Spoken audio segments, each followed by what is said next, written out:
Hello Gelovers, welcome back to my channel Trending Gelo Revive. Kali ini kita akan merangkum alur film India berbahasa Hindi dengan judul Kuda Hafiz Chapter 2 Agni Pariksa. Film yang dirilis tahun 2022 ini disutradarai oleh Farooq Kabir dan dibintangi oleh Vidyut Jammwal dan Sivalika Oberoi. Kuda Hafiz Chapter 2 berkisah tentang balas dendam seorang ayah atas kematian putrinya yang berusia 5 tahun, di mana putrinya ini tewas diperkosa oleh 3 pemuda. Seperti apakah keseruan dari cerita film yang satu ini? Penasaran? Nah Gelovers, makanya simak rangkuman alur film ini tanpa skip biar ketemu magisnya film ini. Dan jangan lupa subscribe agar bisa mendapatkan updatean terbaru film keren India lainnya, spesial di channel Trending Gelo Revive. Oke Gelovers, tanpa banyak basa-basi, kita langsung ke TKP.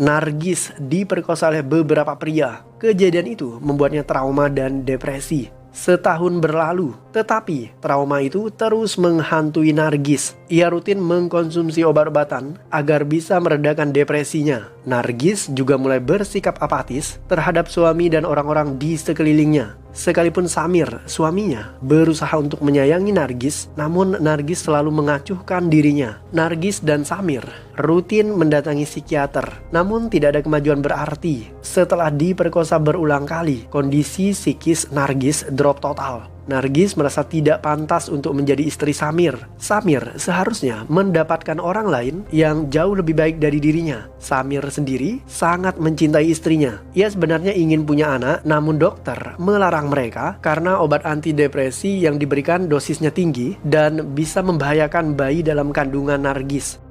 Nandini adalah gadis kecil berusia 5 tahun. Ia baru saja kehilangan kedua orang tuanya yang tewas dalam sebuah kecelakaan. Nandini terpaksa tinggal bersama pamannya, Deepak. Suatu hari, Deepak punya pekerjaan keluar kota dan ia harus meninggalkan Nandini sendirian. Deepak menitipkan Nandini kepada temannya yang bernama Samir. Samir kemudian membawa Nandini pulang ke rumah mereka. Akan tetapi, Nargis tidak menyukai Nandini. Nandini terpaksa tidur di kamar terpisah dari Nargis. Bahkan di saat Samir bekerja, Nargis tidak menghiraukan Nandini. Malam harinya, Samir pulang dengan membawa hadiah untuk istrinya. Ia membelikan Nargis sebuah mobil baru, namun reaksi Nargis hanya senang sesaat dan setelahnya ia kembali merasa depresi. Samir sendiri membelikan Nandini coklat dan mainan. Nandini terlihat begitu bahagia. Kebahagiaan Nandini justru membuat Nargis merasa iri. Jika saja ia tidak sedang depresi, pasti Nargis sudah punya anak dan suaminya Samir akan bahagia bersama anaknya, bukan bersama Nandini. Ketika konsultasi ke dokter, Nargis disarankan agar menerima kehadiran Nandini karena saat ini Nandini sedang mengalami trauma setelah kehilangan kedua orang tuanya. Menurut psikiater, mungkin semua ini adalah rencana dari Yang Maha Kuasa agar menyatukan dua insan yang sedang depresi dan trauma agar saling mengisi dan bisa bangkit dari keterpurukan mereka. Setelah mendengarkan kata dokter, Nargis mulai membuka dirinya untuk Nandini. Ia mengajaknya berkomunikasi. Nargis juga mengizinkan Nandini untuk main keluar rumah. Namun sayang, Nandini justru digigit oleh seekor anjing.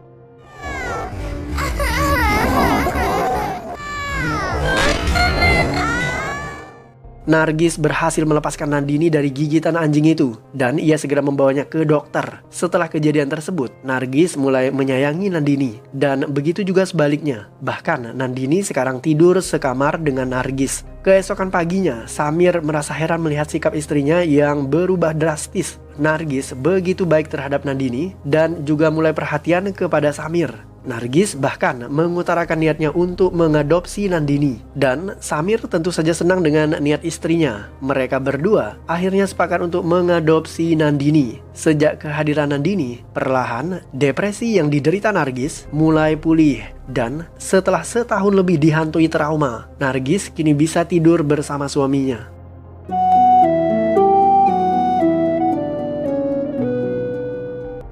Sima satu sekolahan dengan Nandini. Ia menghampirinya dan mengajak Nandini membeli es krim. Mendadak sekelompok remaja berseragam sekolah menculik Sima. Nandini berusaha menolong Sima. Ketika penculik datang, penjual es krim tadi berusaha untuk menolong, tetapi remaja tersebut menodongkan pistol ke arahnya. Alhasil Nandini dan Sima dibawa kabur oleh para pemuda tersebut. Samir mendapatkan panggilan telepon dari kepala sekolah. Ia diminta segera datang ke sekolahnya karena anaknya Nandini diculik. Samir segera ke sana. Menurut kesaksian penjual es krim yang bernama Sipam, penculik menggunakan mobil van berwarna biru. Untuk nomor plat kendaraan, Sipam tidak terlalu ingat karena penglihatannya kurang awas. Setelahnya, Samir dibawa ke kantor polisi. Di sana, Samir memberitahu polisi yang bernama Tiagi cara menangkap pelaku, yaitu dengan menghubungi orang tua siswa yang punya mobil van warna biru. Namun polisi tidak mendengarkan ide Samir. Samir kemudian ingin mengajukan VIR, tetapi ditolak polisi. Menurutnya, VIR hanya akan dibuat setelah 12 jam pencarian. Karena dianggap membahayakan nyawa putrinya, Samir mengancam polisi Tiagi dengan berkata, "Jika terjadi sesuatu kepada putriku, maka aku akan menghancurkan hidupmu." Ancaman itu membuat polisi Tiagi naik pitam dan mengusir Samir dari kantornya. Samir ditelepon oleh istrinya. Nargis khawatir hari sudah siang, namun Nandini belum juga pulang. Samir terpaksa berbohong. Ia mengatakan jika hari ini Nandini akan pulang terlambat karena ia sedang jalan-jalan dengan pamannya Dipak. Samir juga meminta izin pulang terlambat dengan alasan ia punya banyak pekerjaan di kantor. Pemuda yang menculik Sima bernama Bacu. Bacu adalah pelajar setingkat SMA. Ia menculik Sima karena Sima menolak cintanya. Ia juga terpaksa menculik Nandini karena ketika menculik Sima, Nandini tidak mau melepaskan Sima. Mereka kemudian mengangkut Nandini dan Sima dan mereka membawanya ke sebuah rumah tua. Seorang wartawan bernama Raffi mendapatkan informasi dari seorang polisi terkait kasus penculikan itu. Raffi tertarik dengan berita tersebut dan ia segera menayangkan beritanya secara live di TV.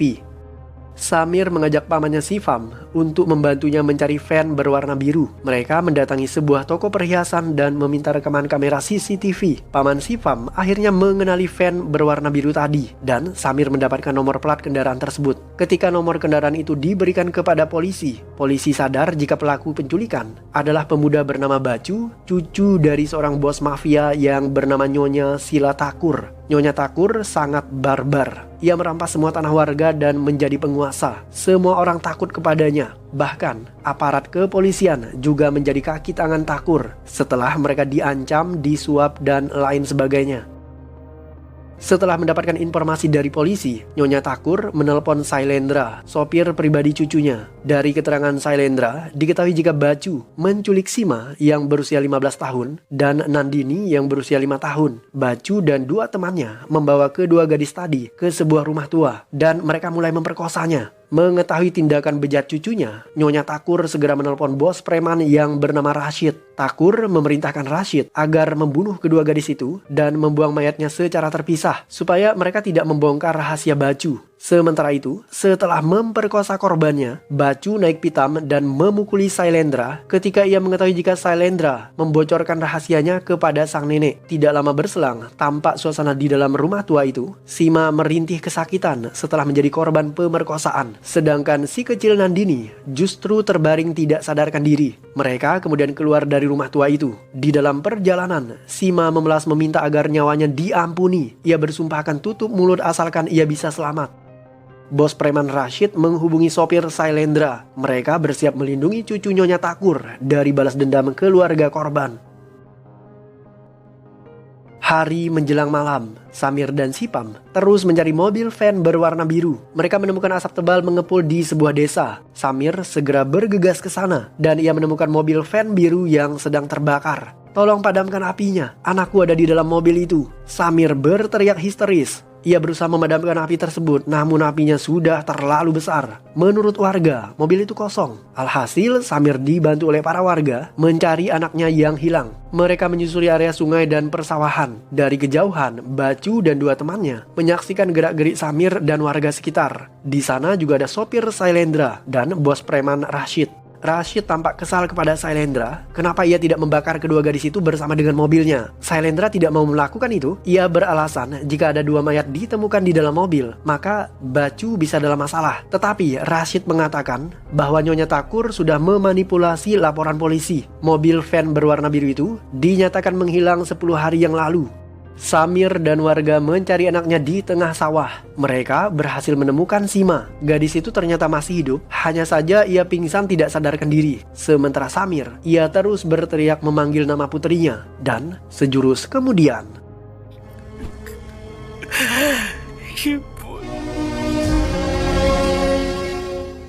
Samir menemukan putrinya Nandini yang sekarat. Ia segera membawa Nandini ke rumah sakit. Istrinya juga ada di tempat itu. Di luar rumah sakit, tampak awak media mulai memberitakan peristiwa tersebut. Ketika berada di toilet rumah sakit, abang Sima yang bernama Malik menghampiri Samir. Malik tahu jika adiknya diperkosa oleh Basewar Thakur alias Bacu. Bacu dari dulu memang tergila-gila dengan adiknya. Ia selalu mencoba melecehkan Sima. Malik dan ibunya pernah lapor polisi, namun laporan mereka tidak pernah digubris. Keluarga Thakur terlalu kuat dan mereka tidak bisa disentuh hukum. Malik kemudian menunjukkan foto Thakur dan cucunya kepada Samir. Samir segera keluar dari toilet setelah ia mendengar tangisan istrinya. Nyawa Nandini ternyata tidak bisa diselamatkan. Samir segera menghampiri Nargis dan memeluknya. Mereka berdua tidak kuasa menahan kesedihan.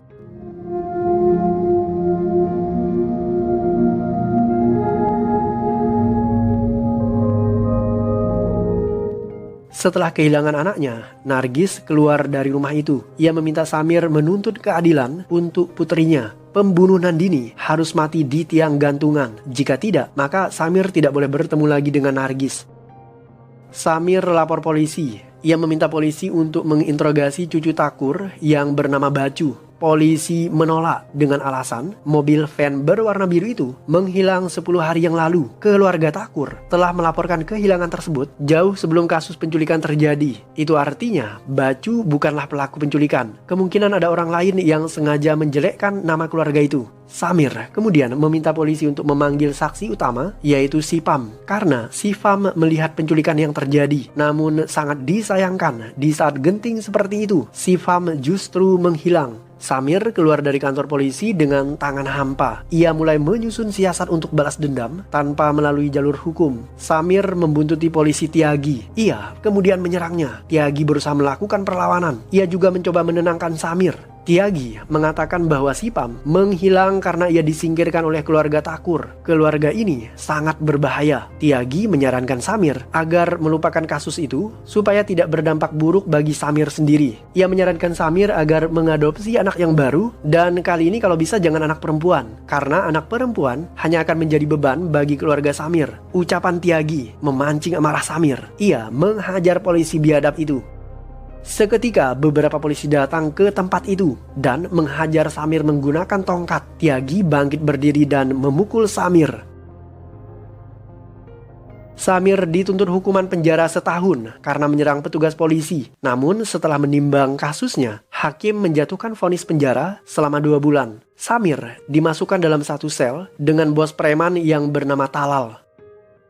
Nyonya Thakur mulai resah dengan ulah Samir yang berani memukul polisi demi mencari keadilan bagi putrinya. Tindakan Samir ini menuai simpati publik. Publik mulai tidak percaya kepada polisi. Mereka bahkan mendukung tindakan Samir supaya Samir tidak menimbulkan masalah bagi keluarganya. Thakur meminta Rashid untuk menghabisi Samir di dalam penjara. Setelah Rashid pergi, Thakur memanggil pelayannya yang cantik dan ia memintanya untuk melayani dirinya. Ternyata Nyonya Thakur adalah penyuka sesama jenis. Rashid memerintahkan bos preman yang bernama Jaiswal untuk membunuh Samir di dalam penjara. Dan informasi itu diketahui oleh Talal. Talal adalah musuh bebuyutan Rashid. Talal kemudian memberitahu Samir rencana pembunuhan itu. Walaupun membenci Rashid, namun geng Talal dan geng Jaiswal yang ada di dalam penjara sudah membuat kesepakatan untuk gencatan senjata. Dan mereka tidak akan bertarung satu dengan yang lainnya. Karena itulah Talal tidak bisa membantu Samir secara terang-terangan. Ia memberikan Samir senjata tajam agar bisa melindungi diri dan bertahan dari serangan Jaiswal. Keesokan paginya, ketika Samir sedang mandi, ia diserang oleh Jaiswal dan anak buahnya.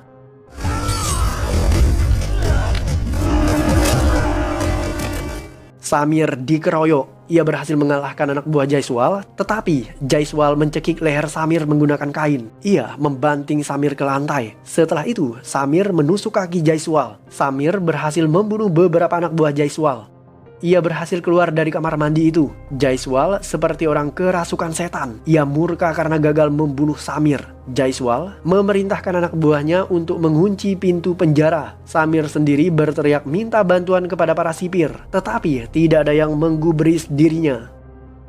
Jaiswal dan beberapa anak buahnya menyerang Samir. Melihat kondisi itu, Talal berubah pikiran. Ia membatalkan perjanjian gencatan senjata antara ia dan Jaiswal. Kali ini, kedua geng itu resmi mengumandangkan perang setelah Talal membunuh anak buah Jaiswal. Pertarungan besar antar geng terjadi di halaman penjara. Jaiswal menghajar Samir dan membenamkan kepalanya di dalam lumpur. Ia hampir tewas. Beruntung, Talal segera menolong Samir. Setelah itu, aksi laga antar geng kembali tersaji.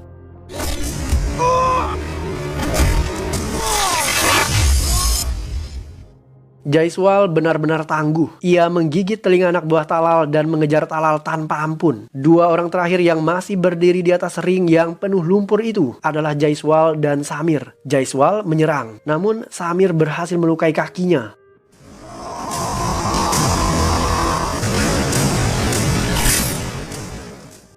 Jaiswal terluka, ia kini tidak berdaya.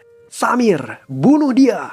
teriak para penghuni penjara yang sudah muak dengan sepak terjang preman Jaiswal. Mereka selama ini lelah tertindas. Samir tidak mau mengecewakan suporternya. Ia menyayat leher bos preman Jaiswal. Setelah membunuh Jaiswal, sipir penjara berdatangan dan memukul Samir dengan kayu.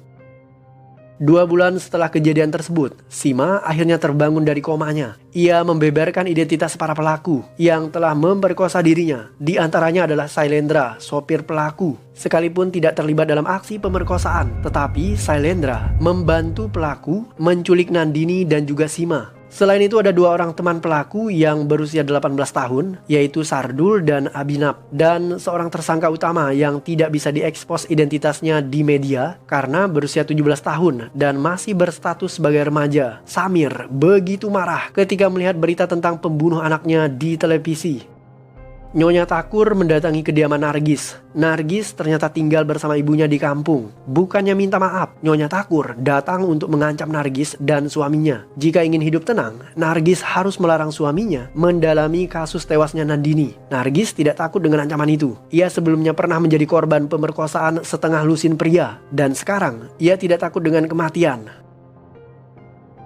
2 bulan berlalu dan masa hukuman Samir telah berakhir. Sebelum Samir keluar penjara, Talal berpesan kepada pamannya untuk mengangkat Samir sebagai penerus dirinya, memegang tampuk pimpinan kekuasaan Talal di luar penjara. Setelah melihat kekuatan Samir, Talal yakin jika pemuda ini layak menjadi penerus dirinya untuk melawan Rashid. Hari itu Samir keluar dari penjara. Talal sangat berterima kasih kepadanya karena ia telah membunuh Jaiswal. Hari pertama keluar penjara diisi Samir dengan mengumpulkan anak buah Talal. Mereka mulai melakukan serangan terhadap anak buah Rashid. Samir tahu jika Rashid menyembunyikan cucu Takur. Mereka mengurungnya di sebuah ruangan agar tidak bisa disentuh oleh Samir. Suatu hari, Samir berhasil menyerang markas Rashid dan ia membunuh pimpinan geng preman itu.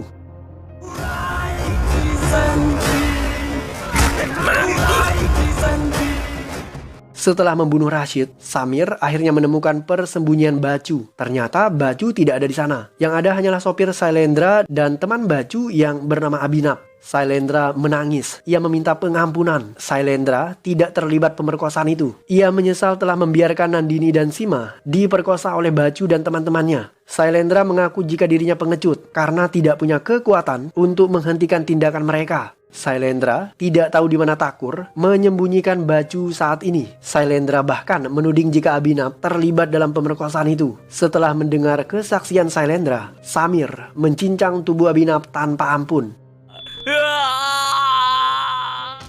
Keesokan paginya, polisi menemukan mayat Abinab digantung di atas pohon. Media menduga kematian Abinab ini adalah bentuk frustasi dan kekecewaan publik terhadap ketidakadilan yang berlaku di wilayah tersebut. Setelah kematian Abinab, pelaku lainnya yang bernama Sardul akhirnya ketakutan dan menyerahkan dirinya kepada polisi. ayah Bacu yang bernama Kamu tinggal di Mesir. Ia menelpon ibunya. Kamu menanyakan apakah anaknya Bacu harus menyerahkan diri kepada polisi atau tidak. Menurut Nyonya Takur, selama ia hidup, Bacu tidak akan masuk penjara. Diketahui jika Nyonya Takur adalah pembunuh suaminya sendiri, namun ia tidak masuk penjara karena anaknya Kamu yang pasang badan untuknya. Kamu mengakui pembunuhan yang dilakukan oleh ibunya ketika ia masih remaja. Sehingga ibunya terbebas dari hukum dan Kamu hanya dipenjara selama 2 tahun. Setelah bebas, Kamu dipindahkan ibunya ke luar negeri. Setelah polisi Tiagi gagal menangani kasus pemerkosaan terhadap Nandini dan Sima, kepolisian kemudian menugaskan polisi senior yang bernama Avinas untuk menangani kasus itu. Avinas adalah polisi yang jujur. Ia memberikan beberapa dokumen penting terkait kasus kematian Nandini kepada Samir. Avinas menyebutkan jika Bacu saat ini melarikan diri ke luar negeri bersama ayahnya di Mesir. Polisi India tidak punya wewenang untuk menangkap Bacu di sana. Avinas memberikan kesempatan kepada Samir agar menangkap Bacu dengan tangannya sendiri. Hanya saja di sana ayah Bacu adalah seorang pimpinan mafia yang sangat kuat, tidak mudah untuk melumpuhkannya sendirian. Samir tidak gentar. Ia tetap berangkat ke Mesir. Sebelum Samir pergi, Nargis sempat mendatanginya. Nargis melarang Samir untuk berangkat, tetapi Samir akan tetap menunaikan janjinya. Ia harus menghukum orang yang telah membunuh putrinya.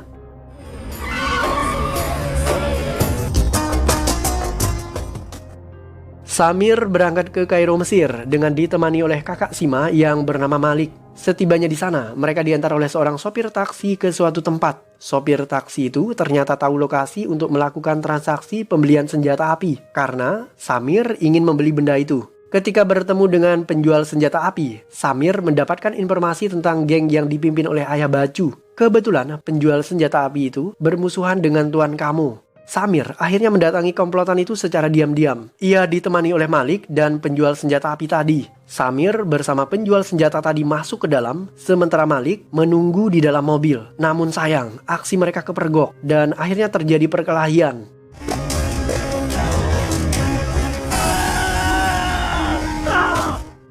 Kamu dan anaknya Bacu menyaksikan perkelahian itu melalui kamera CCTV. Mereka mulai ketakutan terhadap Samir. Ketika Samir sibuk berjibaku, Kamu membawa kabur anaknya. Tidak kepalang tanggung, mereka larinya langsung menuju ke piramida Mesir. Samir tidak mau ketinggalan. Ia terus mengejar sembari melepaskan tembakan. Alhasil, mobil yang dinaiki Bacu dan ayahnya terguling. Samir segera menarik Bacu keluar dari mobil itu dan menghajarnya. Tuan Kamu mencoba menolong anaknya, namun ia terlalu lemah. Ketika Samir memukuli Kamu, Bacu mengambil kesempatan untuk melarikan diri. Ia dikejar oleh Samir. Samir menikam Bacu hingga tewas, sementara kakak Nandini yang bernama Malik membunuh tuan Kamu.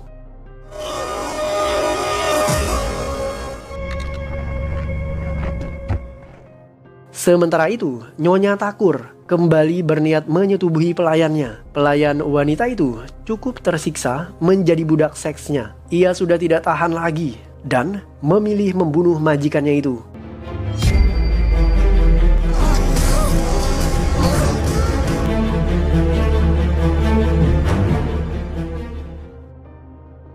Samir kembali ke tanah airnya. Ia disambut oleh sang istri. Ternyata Nargis hamil dan mereka akan segera mempunyai anak.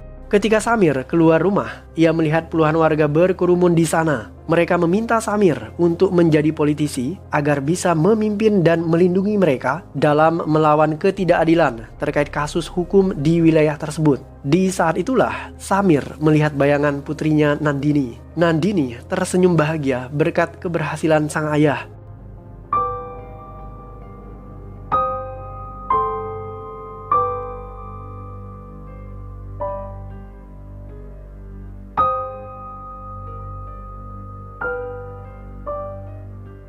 Dan film pun berakhir.